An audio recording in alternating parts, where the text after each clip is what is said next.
अस्सलाम वालेकुम friends, welcome back to Top Smarties. Drama serial Baby Baji की बहुएं।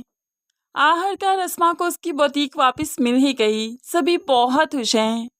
अस्मा अपनी बुटीक पर वापस आती है सारी फैमिली के साथ और यहाँ पर इफ्तिताह वो अजरा से करवाती है, क्योंकि अजरा की मेहनत की वजह से ही तो ये सब कुछ मुमकिन हो सका।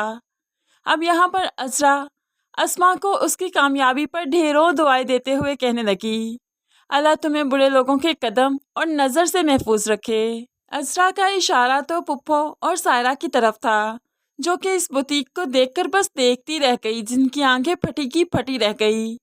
पुप्पो और सायरा को भी मालूम पड़ गया कि अजरा उन्हें ही लगाकर बात कर रही है। अब यहाँ पर अजरा जल्द अज जल्द इनको यहाँ से ले जाना चाहती है। जब जाने का वक्त आया तो सायरा कह देती है, आपको मालूम नहीं, अम्मी ने बात की थी, अस्मा भाभी से बात की थी कि मैं उनके साथ काम करूंगी और उन्हें कोई एतराज़ नहीं, फिर मैं आपके साथ नहीं जाऊंगी।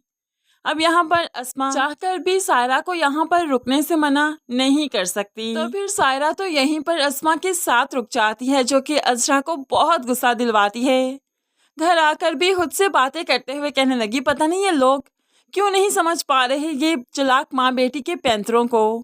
मैं नहीं चाहती कि हमारे घर में फिर से दुख आए, फिर से गम आए और हम अलग हो जाएं, लेकिन कोई समझने को तैयार ही नहीं। इतने में समन की माँ भी आ जाती है अजरा से मिलने के लिए, बुटीक की मुबारकबाद देने के लिए। तो अजरा समन की माँ से भी अपने दुख का इजहार करती है, अपने शक का इजहार करती है।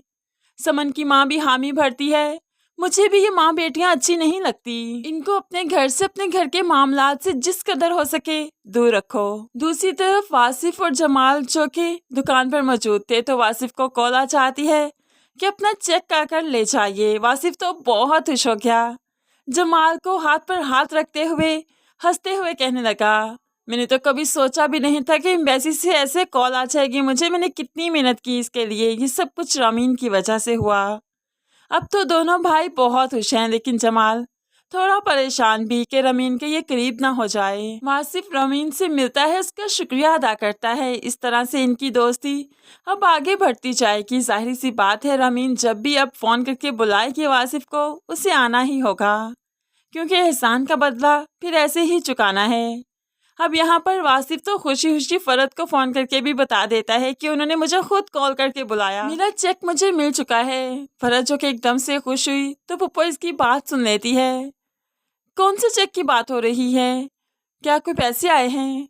ये मर्दों पर नज़र रखना, जब पैसे आते हैं तो ये बीवियों के नहीं बना करते, बल्कि बाहर ही औरतों पर लौटा दिया करते हैं। बस एक बार कोई मर्द हाथ से निकल जाए तो बस निकल ही जाए, तुम्हें अपने मर्द पर नज़र रखनी होगी। अब तो फरद को पुप्पो ने बहुत परेशान कर दिया, लेकिन जब रामीन का पता चलेगा तो फरद तो बदगुमान हो जाएगी।